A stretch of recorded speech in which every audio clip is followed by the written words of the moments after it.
Thank you for the introduction and thank you for coming today. As Rachel mentioned, today I'm going to be speaking about snapper. This is the fish I conduct pretty much all of my research on at NEWA. And I like to think snapper is New Zealand's favourite fish. And there's quite a few reasons for that. They are abundant. They're a major part of our coastal ecosystem. They're prone to capture and we all enjoy the sport that they can provide, and they taste good. And as far as I know, they're the only fish that's had a popular book written on them in New Zealand. So what is snapper? Well, the scientific name is Pagrus auratus. Well, that's actually changing back to what it was 20 years ago. That kind of thing happens quite a bit. It's changing back to Chrysophorus auratus. They're a part of the sparrid or porgy family, and this is a family which is quite widely distributed throughout the world. Mediterranean, Africa has about 40, South Africa has about 40 species that look quite similar to our snapper. Not to be confused with tropical snappers, which are part of the Luke-Jannon family. They look very similar, but a very different family. Or golden snapper, which we have here, which you can catch in slightly deeper water. So these are all different families. The distribution of snapper, so they're found through, you can see that in the blue colouring here, so that they're found throughout the North Island and the top of the South Island, also in Norfolk Island and parts of Australia, and it was thought that they were found in Asia, but that's actually a sister species, a very similar species in Japan and Taiwan. They also used to be captured quite frequently down as far south as Dunedin in the 1920s. They were quite a common capture, and in prehistoric times, Maori caught them in the Catlins area. They're found in middens from that area. They're most abundant, however, on the North Island's east coast, and in fisheries management circles, this is termed the area Snapper 1, so up here. In that area, they occupy most habitats, pretty much all habitats, down to about 200 metres deep, and areas like the Hauraki Gulf, which are large sheltered embayments, or say the Tasman Golden Bay area or the Bay of Islands, these large embayments, for some reason, are really important to snapper. They're kind of centres for snapper. So, early Maori fisheries. Well, Maori arrived in New Zealand about 1280 AD, and pretty much as soon as they arrived, they started to exploit snapper as a really available food resource, and they developed quite sophisticated fishing techniques. So down in the Moana exhibition, you might have seen some hooks which looked quite similar to this, but beyond that, Maori also come from the sea, from the bones, and looking at the chemical composition of them, you can tell how much of their diet was marine in origin.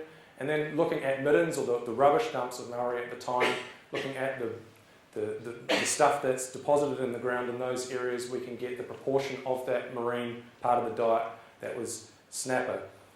So that's how we get to the 1,600 tonne estimate. And with these techniques of catching a large amount of fish, Maori were able to supply European settlers quite well up until about the 1870s. At about this time, early commercial fisheries started to develop. So initially they were largely hand lines and hooks and small set nets from small boats like this. They're called mullet boats. They're quite fast sailing boats, and that's what most of the snapper was caught from right back in the late 1800s. But then as the fish kind of got harder to catch, or spots got depleted, more efficient methods started to develop. So from about 1899, beam trawling started to occur. So what beam trawling is it's a net that's towed behind a boat, and it has a large wooden beam, like a telegraph pole, that keeps the mouth of the net open so it can get pulled through the water and capture the fish. Long lining from about 1912, so long lining is a long line with lots and lots of hooks on it, rather than just the hand line with one or two hooks, so that's more efficient. And then steam trawling, so steam trawlers are large steam-powered vessels, and rather than having that beam that kept the net open, they have what's called otter boards, so these large metal doors that as the net gets pulled through the water, they get forced out, and they keep the net open so it can catch the fish. And then Danish seining from about the 1920s. So Danish seining is, rather than pulling the net through the water, the net gets paid out with a lot of rope, and then the net gets pulled back to the boat. The boat basically stays still. And that allowed the use of vessels with a lot lower horsepower, so smaller diesel engines were able to do this. It's a very efficient method that's still used today. So we had this evolution of the different fishing techniques, and we also had a serial depletion of the locations. Basically, the ones closest to Auckland got overfished initially, and then the 1980s at about 11,000 tonne per year for Snapper 1. And one of the biggest impacts, though, was in Tasman Bay at the top of the South Island. So what we saw there was they actually figured out that the fish were schooling near the surface in spring. They were probably spawning. They spotted them from planes, so that purse seiners, which try and catch pelagic fish like kahawai and mackerel and tuna, were operating in the area, and they saw these red schools, and they directed some of the boats to them. They buoyed their nets up, rather than trawling with the nets on the bottom like you usually would. They buoyed the nets up and they kind of captured these large schools. And unfortunately, the first time they did this, it was pretty much Christmas, and when they landed the fish, there wasn't anyone there to process it, and everyone was on holiday, so there wasn't anyone to buy it. So the first lot ended up in the tip in Nelson, unfortunately. This fishery lasted for about 3 or 4 years, and then those schools just stopped appearing. And that's what led us to the quota management system. And really, things like the decline of snapper up until the early 1980s is what brought about the quota management system, and it really saved snapper. So what this means is that fishers are given, or commercial fishers, are given a property right. So they're allocated an individually transferable quota, so they can sell it or they can lease it out, and there's no incentive for them to race out and catch as many fish as soon as they can. They have an overall catch limit, so they don't want to exceed that, otherwise there's penalties. And for Snapper 1, as I mentioned before, that catch limit now is set at about 4,500 tonne. So with the quota management system in place, that caused a halt to the decline of snapper. So I'll just go through this graph here. So we have time in years along the bottom, so this is kind of present day out here. And then up here we have the landings of snapper, which are in black, and there's quite a few different things that influence that. So steam trawlers getting acquired by the Navy for during World War II, and then returning to the Navy, and then they became uneconomical. It was old technology, and then the industry became de-licensed, and that opened up for a lot more effort to be put in the industry, and we see a large increase in the catch. And then at the same time, we've got this red line. This is our estimate of the biomass of what's out there in terms of what's out there in Snapper 1, how many snapper there are. And that decreases as all these large catches are occurring. But then the QMS comes in, quota management system, around about here, and it levels off, and now we think that the biomass of snapper is increasing. So since the quota management system's been in place, there's been more changes in the commercial fisheries. So long lining became really important, specifically for the Japanese market. So they'd fly across representatives from Japan that would tell them how they wanted their fish kept and treated. So the fish are caught alive. Most of them come onto the boat alive and are brain spiked or ickied. So that increases the flesh quality. And then they're thrown in an ice slurry like this. So it drops the temperature right down. They're then flown over to Japan within about 36 hours, and they're at that market really quickly, and they can get a lot more money for bids last year. So one of them we call an aerial overflight. So you can see here a little Cessna and some fishing boats. And what happens is we send up about 3 planes at the same time, and they fly a different part of the Snapper 1 area simultaneously. And when they see a boat on the water that looks like a recreational fishing boat, it gets recorded. And that's what these locations refer to, where over the entire year where recreational fishing boats were seen. So the warmer colours, the greens through to the reds and browns, represent high recreational fishing effort. And you can see it's near population centres like Auckland, so Motorhead Channel, Rangitoto Channel, and then also off the mussel farms of Coromandel are intensively fished by recreational fishers. So when those flights are happening, at the same time there's about 13 popular boat ramps throughout this area where and then we'll have representatives interviewing people as they come across the boat ramp and measuring and counting their catch.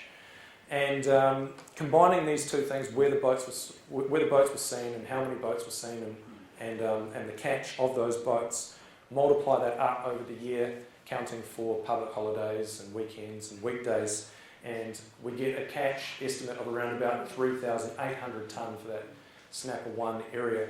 In the same year, what we call a large-scale multi-species survey was also conducted. So what that involves is people ringing up survey respondents routinely throughout the year and asking them whether they've been fishing, and if so, what they've caught. And that also provided an estimate that was within 1.5% of this 3,800 tonnes. So we know quite a bit about how many snapper are caught in Snapper 1, and for Hauraki Gulf, that was about 2,400 of that 3,800 tonne. So what does the future hold? Well, I'd like to think that at some stage we may go to a broader whole ecosystem approach. So what do I mean by this? Well, part of it is taking into account all aspects of the life cycle of snapper and all the different parts of the environment that influence snapper. So here I've got a photo of snapper spawning on the surface. This was taken in a small harbour just south of Perth in Western Australia. I haven't heard of anyone that's seen anything like this in New Zealand, but that's how it happens over in Western Australia. So spawning snapper through to the little juvenile snapper, which settle out after that through to the adults. What are the different requirements of all of these parts of the life cycle? Another aspect that's important is considering that fishing affects more than just the fish. It can also affect the environment that the fish are in. So the example I've got up here, which was also down in Moana, is from the Lee Marine Reserve. So when the Lee Marine Reserve was created and predator populations such as snapper and crayfish were able to recover, grazed down the populations of these herbivores, kinna or sea urchin. So they're a herbivore, they eat plants, so their population's being suppressed by the predators, which have been now recovered, and we get the algae, the base of the food chain, or the kelp, recovering. So that creates a more productive environment, which can ultimately feed back to snapper populations potentially as well. We also might want to consider that the requirements of all the different requirements of recovering in some areas. So last year we started to do research in Whangarei Harbour. So if you're familiar with Whangarei Harbour, this is One Tree Point. That's the same One Tree Point up there, and you can see these dark circular patches of seagrass. 5 years ago, none of this seagrass was present, and there has been some seagrass re-establishment programs, but we're not sure if that's what caused this recovery to occur. There may be something to do with clearing up of the water quality, because seagrass is a plant, it needs the light, so if the water gets murky, then it struggles to live, and it has to live in shallower water. And then I've just got a little video clip here of what happens on those seagrass beds in summer. So you can see here, there's lots of tiny little snappers, so they're about 40 millimetres or 4 centimetres in length, these fish, and they hover around over the seagrass beds during summer for 2 or 3 months before they leave and they go to deeper water in the channels of the harbours or out to the coastal environments. So it just kind of emphasises the point that those estuarine areas in harbours, while they might not be where you're catching large snapper, although you can catch them there, they are really important to the coast, having large snapper in coastal areas in the ocean, because they supply the snapper to those areas, even though it is spatially disconnected. We also want to consider trying to understand biodiversity. So usually when you say biodiversity, you think, well, more than one species, but there's potential that we also have diversity even within the snapper population. So here I've got a picture of a large hump-headed dark kelpie snapper that was caught over Rocky Reef. You can see there's tags in these fish because we're conducting a tagging program. And here I've got a picture of what we might call a schoolfish. So bright coloured sharp teeth and potentially moving larger distance. So we conducted a tagging program to try and address this exact question, whether the movement behaviour of the fish was linked to the habitats that they were occupying. So we tagged about 10,000 snapper throughout the Hauraki Gulf. And so what this graph, or this map of the Hauraki Gulf shows is the release locations of fish that were recaptured. So there's about 1,000 points on this map. We released about another 9,000 fish, but they didn't get recaptured. So we did these releases in 3 main areas. So up here near Lee and Cowell, we've got green triangles. They represent fish that were tagged over shallow rocky reef areas. Down in the inner Hauraki Gulf, we've got these brown circles, which represent fish that were tagged in these shallow muddy areas. And out Waiheke and the Noises Islands, we've got these blue squares, which represent snapper, which were tagged in this slightly deeper but also soft sediment bottom water. And if we look at the recapture locations of these fish over the next 2 or 3 years, what we see is that up here in Lee, pretty much all of the green triangles are very close to where the fish were originally released, on average about the size of a fingernail. And if we cut that in half and grind it down till it's smooth, and then they put a flame across it, it increases the contrast. You can see there's rings, just like a tree. And if you count those, it gives you the age of the fish. So what we get from that, we'll do this for thousands of fish, and we get a relationship between the length and the age. So here we've got age across the bottom and the length up the side. So this is for the west coast. That is a really fast growing stock. So and there's also not a lot of variation. It's a narrow spread around that line. Whereas the Hauraki Gulf, we see the growth is about half as fast and there's a lot more variation.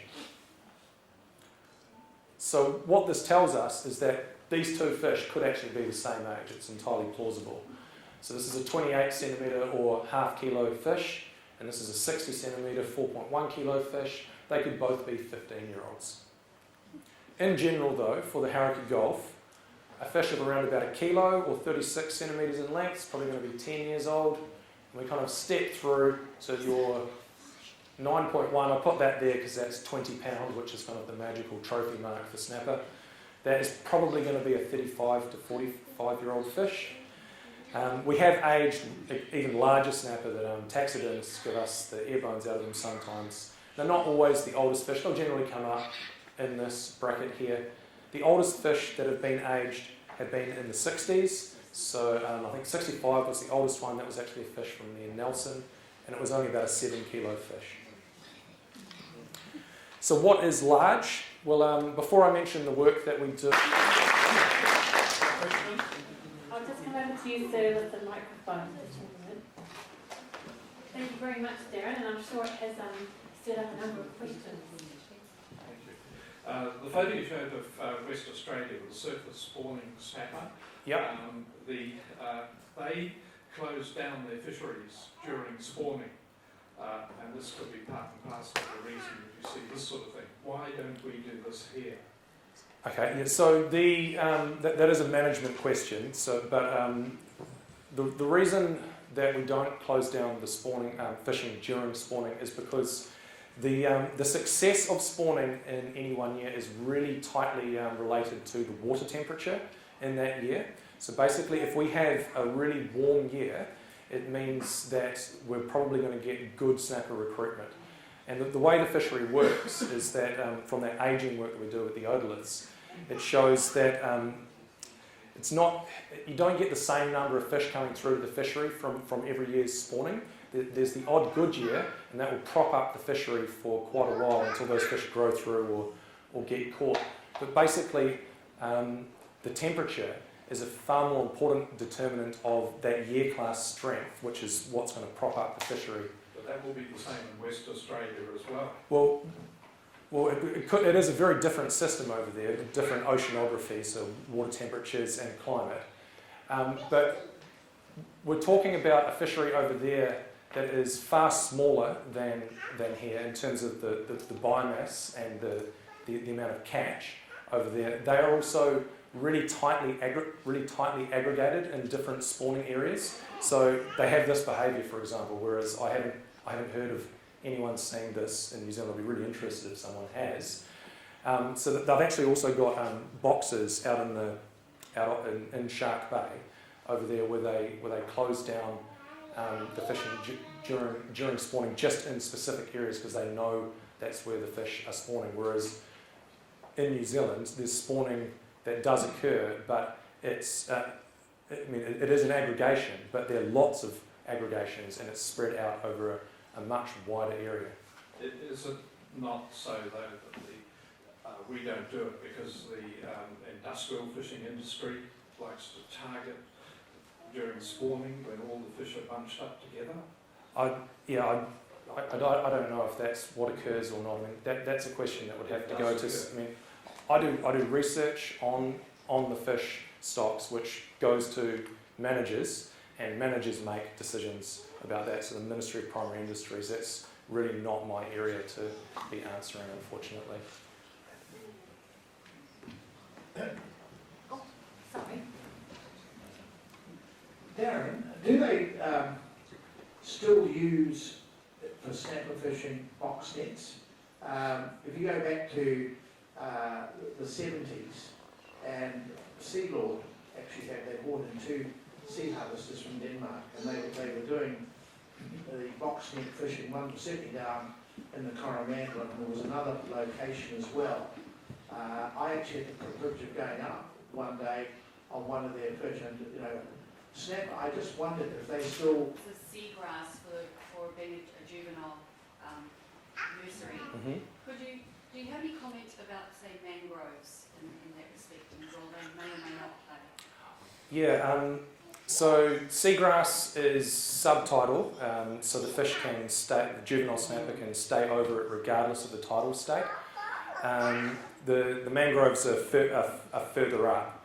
I haven't done any research in mangroves myself, so I don't really know if they are that important for juvenile snapper, but I would imagine that it's habitats that are in slightly deeper areas that are important for the snapper of that size bracket that I'm talking about, which is about 20 to 50 millimetres in length.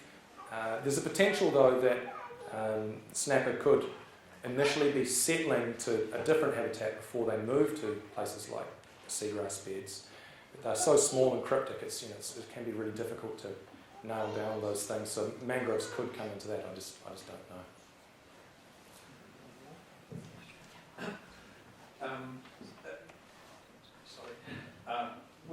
How much cross-species research goes on in this country? For argument's sake, if you take one species out of the biomass, such as kahawai, for argument's sake, what happens to other species, much as seabirds, penguins, etc., etc.? Yes, that's a really interesting question. That's, so fish stocks are usually managed on a single species basis. So, and this is what I'm trying to get at in the second half of my talk. That broader ecosystem approach would take into account if we take out a forage fish like pilchards, if we've got some removal of that may have an effect on snapper populations. And around the world, everyone is grappling with trying to address questions exactly like that. In New Zealand, we're kind of just starting to go down that path of multi-species assessments and taking into account things like that. So it's early days, is basically what I'll say. Yeah, it's my understanding that to date there really hasn't been anything much in cross-species research, particularly at the commercial industrial fishing level. Yeah, we're just starting on it in the last couple of years. There's a couple of programs that are starting to work in that area. Yeah. Thanks. Darren, once snapper reach maturity, do they breed consistently throughout the course of their life then, or do they increase in breeding potential or decrease as they get older? What's the story there? Yeah, so the general rule with fish is that as they get larger, the amount of gametes, so eggs or sperm that they produce, increases exponentially. So a larger fish is going to produce a lot more eggs than a smaller fish. Hi Darren. My question is about the best fish guide that's put out by Forest and Bird. According to that, we shouldn't be eating snapper, but looking at your slide there with population, it looks like it is okay. What's the story? Yeah, so there's a lot of things that go into a guide like that. It's not just about the status of the stock, so how healthy the snapper population is. There's also considerations about what other species are caught, whether there's any threatened species that might be caught as part of the fishery for snapper, like marine mammals or birds, for example. Also, you've got to consider just showing graphs mostly for snapper 1, which is one area, and it's the area that has probably the best response in terms of population recovery. Some of the other snapper stocks aren't in as good a state as snapper 1, so the Forest and Bird Guide makes an overall assessment, my understanding, on all those considerations across all snapper fisheries. So that's probably why there's maybe a differential on what you're seeing from that compared to that one graph that I showed there for the snapper stock and snapper 1. Yeah, hi Darren. There's been quite a bit of talk in the media lately about measures that may affect recreational fishermen. We've all heard about the potential of reducing the keepable limit per day and also increasing the keepable size. The first part of the question is, of the two, do you favour one above the other? And the second part of the question is, towards increasing the biomass generally, would you favour more controls on commercial fishermen or recreational? Yeah, I can't answer either of those questions, unfortunately. It'd be inappropriate for me to have an opinion on. I've got to make sure that I'm independent. I mean, as I said before, I do research which goes to people in the Ministry of Primary Industries, and they're the ones who make those decisions about exactly what you're talking about there. Just running around the back down, got a question on your right now.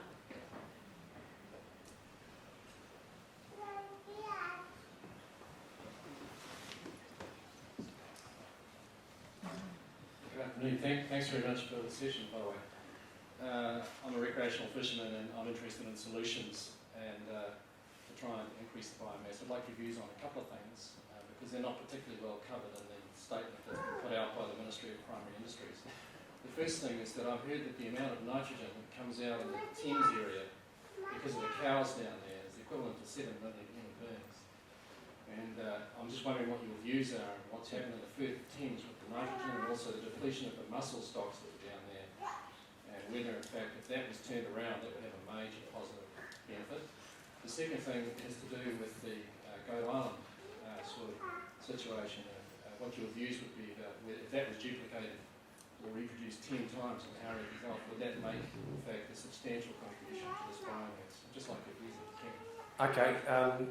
So with the Firth of Thames, eutrophication or nutrients like nitrogen going into the sea, what happens there is, or you also get the sediment going in, which it can also have quite large effects. But the nutrients cause phytoplankton blooms, which make the water murky, and then they in turn die, and they can make the water anoxic, and in other words, they take the oxygen out of water potentially. So I don't know if it's the equivalent of 7 million people or not, or whatever it is, but it is a concern, eutrophication and sedimentation in places like the Firth of Thames, especially considering that the Firth of Thames, the top of the Firth of Thames, near Paunui Island and around, is an important spawning area for snapper. That would be a valid concern.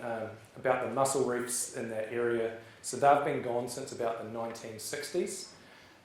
It's pretty difficult to kind of backcast and kind of figure out what the effect would be of reintroducing them or not, so I won't speculate there. Goat Island reserves, the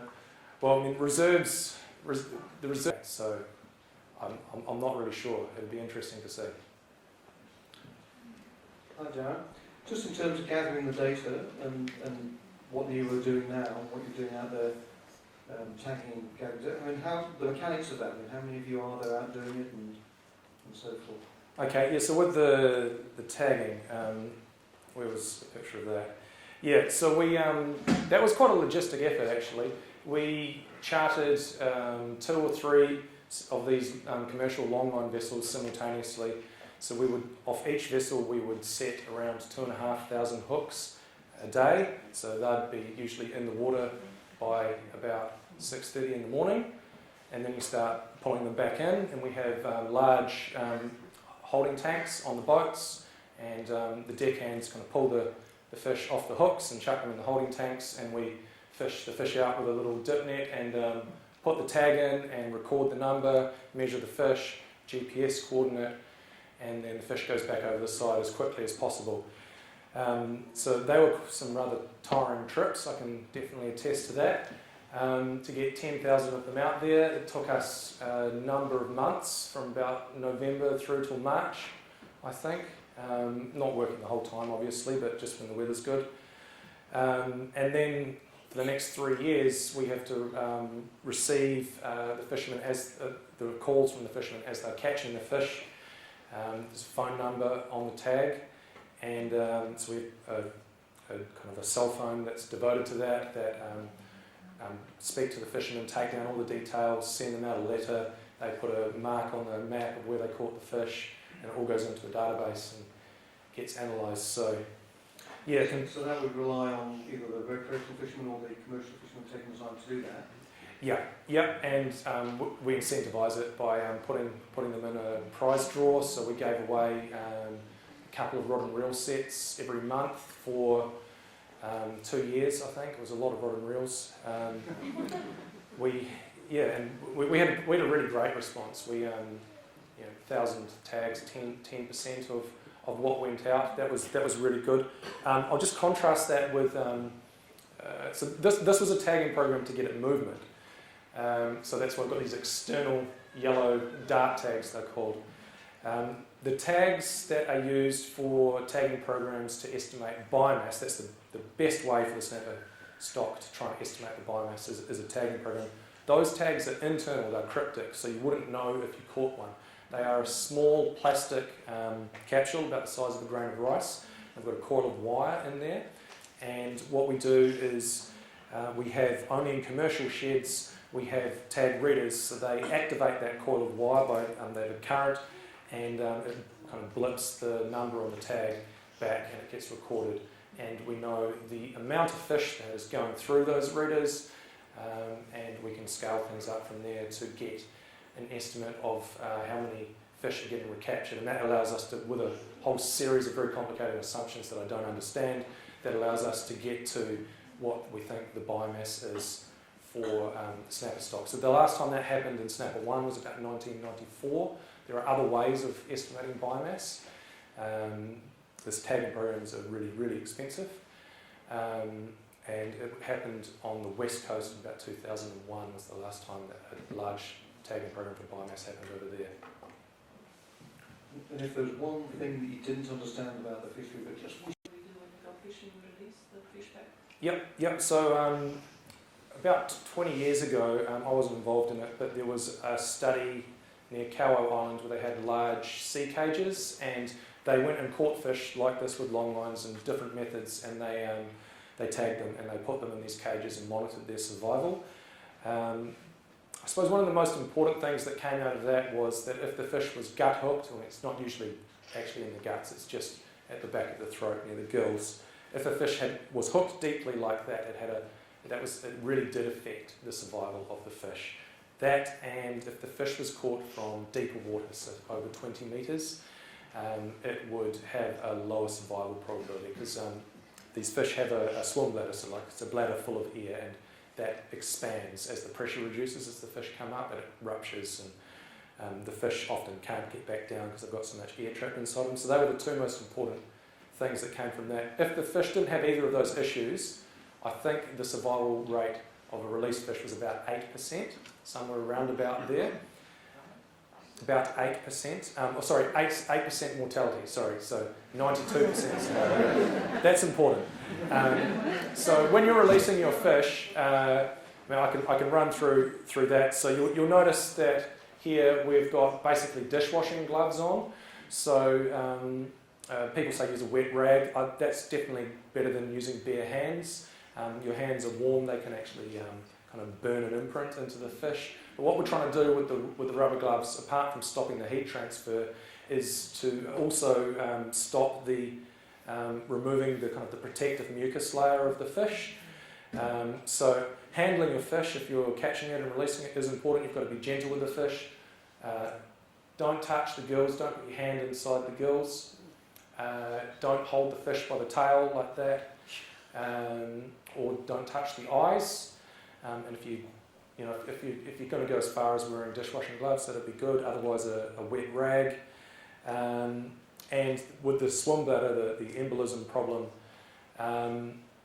there's a couple of ways around this. If you can get the fish back in the water quickly, they often have enough energy for a couple of tail beats, and that's often all they need just to get down and get a little bit of pressure on them that will compress their swim bladder. Whereas if you take photos and then release, they're often really tired and they can't do that. But you can also vent the swim bladder yourself. There's venting tools that are available now that you can buy online. I'm not sure if they're in any shops. But don't prick the stomach that comes out the mouth. That's often what people do with a fish hook. That's actually the stomach, not the swim bladder. Swim bladder is kind of at the top of the gut cavity up here. So if you have a venting tool, look into it online. If you're releasing a lot of fish, you can let the air out of the swim bladder with that, and that helps the fish get back down and survive. And we vented pretty much all of the fish that we caught for this tagging here. Thank you. Cheers. No, thank you very much for coming.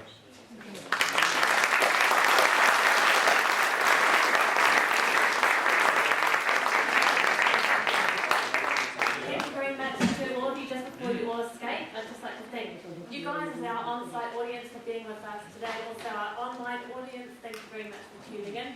Thank you, Darren, for sharing your expertise with us today. It's fantastic, and thank you all for your... But do pop down and ask Darren any questions and check out the specimens. And thank you again for joining us.